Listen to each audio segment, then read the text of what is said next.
నేస్తాలు శుభ సాయంత్రం అందరికీ. వర్షాలు ఎక్కువగా ఉన్నాయి కదా ఈ మధ్య. మనం ఒక మంచి చేప కథను చెప్పుకున్నాము. ఒక తెలివైన చేప తన ప్రాణాలతో పాటు తన స్నేహితుల ప్రాణాలు కూడా ఎలా కాపాడిందో చూద్దామా. అనగనగా ఒక పెద్ద అడవి ఉంది.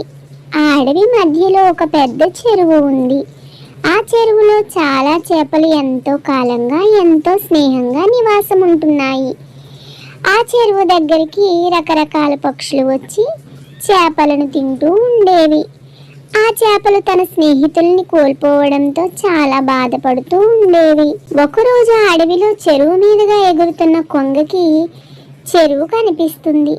ఇంత పెద్ద చెరువును చూడగానే, ఆహా, ఇంతకాలం ఈ చెరువుని నేను చూడలేదే అనుకుని ఆశ్చర్యపోతూ ఆ చెరువు గట్టు మీద వాలుతుంది. దానికి చెరువులో ఎన్నో చేపలు కనిపిస్తాయి. ఇక తన ఆహారానికి ఎలాంటి ఇబ్బంది లేదనుకుని ఆనందంగా అక్కడే కొంత దూరంలో ఒక చెట్టు మీద పూర్తిగా నివాసం ఏర్పరచుకుంటుంది. ప్రతిరోజు 3 పూట్ల హాయిగా చేపల్ని తింటూ కాలం గడుపుతూ ఉండేది. 3 పూట్ల కొంగ ఆ చేపలను తినేయడంతో చెరువులోని చేపల సంఖ్య పూర్తిగా తగ్గిపోవడం ప్రారంభిస్తుంది. ప్రతిరోజు తమలో కొంతమంది కొంగకి బలైపోవడం చేపలకు భయం వేస్తుంది. ఇలా అయితే కొన్ని రోజులకి మనం ఎవ్వరం ఉండమని అనుకుంటాయి.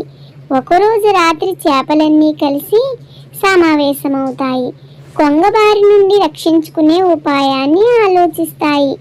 ఒక చేప పిల్ల, నాకొక ఉపాయం వచ్చింది, కానీ దానికి మీ అందరి సహకారం కావాలి అని చెబుతుంది. ఏమిటది అని మిగతా చేపలు అడుగుతాయి.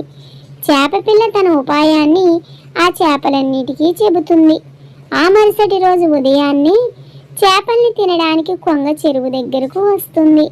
కానీ చెరువులో చేపలన్నీ నీటి మీద తేలుతూ కనిపిస్తాయి. అలా చూసి చేప ఆశ్చర్యపోతుంది. చూస్తుంటే ఈ చేపలన్నీ చచ్చిపోయినట్టున్నాయి, ఏమై ఉంటుంది అని ఆలోచిస్తుంది. ఇంతలో ఒక చేప నీరసంగా పడుతూ లేస్తూ కనిపిస్తుంది.